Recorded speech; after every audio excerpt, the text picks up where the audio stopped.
Let's talk about three major categories of spaces that, as a designer you contribute to. One is residential, then commercial and public spaces. Correct. So interaction and the number of people in these spaces differs, and the requirements also. Right. But then how emotionally you think about these spaces and then curate something for them? So, Tushar, what really happens is, of course, all three spaces, like you said, have very different target audience. For example,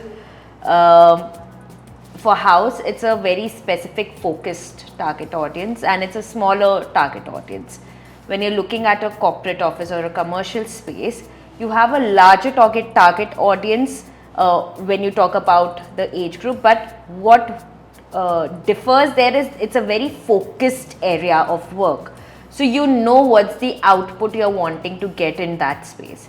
Whereas when you're going to a public space, it's a very generic target audience. So you need to think about a 5-year-old versus a 70-year-old while you're designing a public space, right? Now, what we usually do as a practice is firstly understand the different elements that's going to come into space. For example, in house you may have a visitor, you'll have maids, so on and so forth. How are we going to tackle security in that space, all right? Versus when you have an office, you have predominantly, they are adults, they are all, educated people in the space, from your junior level employee to the director in a space, 50 people or 100 or 500 depending on the count. But at the end of the day, each of them have to produce a certain output in that area. So each of those zones get very focused upon. And therefore, all right, how are these people treated at the reception point? What is their experience when they've entered their building, which may not be just their office building, but it may be the office may be a part of a bigger building, right? So what is that experience? Therefore, tapping into the smaller, going from macro to micro. And when you're coming to a public space, which is, imagine entering an amusement park. So how's the ticket going to be checked? How are they going to be frisked at the entry?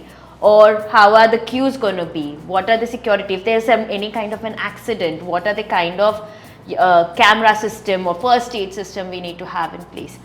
All of this is first mapped as elements that these will be factored into the overall experience. Now these are pointers, all right? From here you look into the emotional aspect. Is a woman going to feel fine or safe if she is openly frisked?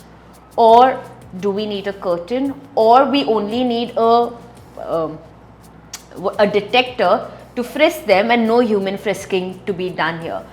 All of this needs to be emotionally evaluated for that space and then be advised as a solution that, as designers, we feel this is where we come in. Of course, this is not a designer's sole job. It's us to understand the emotional interaction. But when we speak to the client, this is also very collaborative for the consultants that have been onboarded.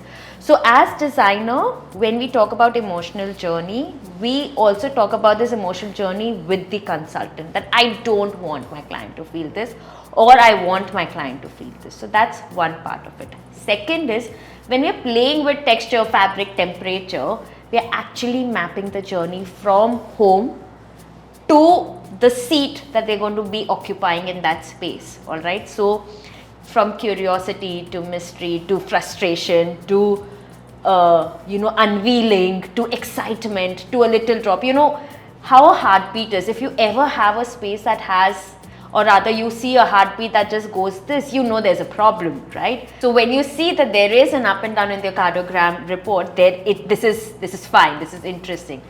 Imagine the same logic being used to a space. Then when the emotion is just this, that the space is not going to sustain itself. But the moment you're able to touch the high notes and the low notes of emotion in each of these spaces is when you've designed a good space. And that's when you'll see more footfall, more productivity, more happy quotient in this space. So that's how we map, journey, each individual. And for public spaces especially, you need to understand the psychology of a 2-year-old, to a 5-year-old, to a 15-year-old, because teenagers, they are the most difficult people to please because they have an opinion of themselves, of their own, yet they don't really know what they want. You know, it's a very seesaw kind of a Right. generation, to the 30s, to the 60s. So everybody have very peculiar thought process, and you need to map each of their emotions while you're designing, so that somewhere you're able to produce a holistic design. Right. And with that, I think amusement park. Remember when we were kids, that line of "SL one में रहूँगा मैं घर नहीं नहीं जाऊँ." Absolutely. So you know, not at the not only the entrance but the exit. How they used to Exactly. uh, make that bond with you, so that you come again and again. There. Absolutely. And that element of I want to come back to this place. Yes. That feeling of, if you're going back home happy that okay, I'm leaving the space, there's a problem. Yes, Yeah? you should come back to you the should space. you should feel happy that you're going home, but with that feeling that I want to experience this again. That's a good design. And that's what I always strive, that even if you're designing an office, I want the employee to look forward to the next Yes, day. they should come back next day. Exactly. They should want to come back next day. And there are people, they also mention that I feel like home at my office. So that is one of the biggest compliment, because almost 9 hours, at least 9 hours, Yeah. we spend in office hours, and when we go back home, we have to actually have that connection of home and office Absolutely. space. Absolutely.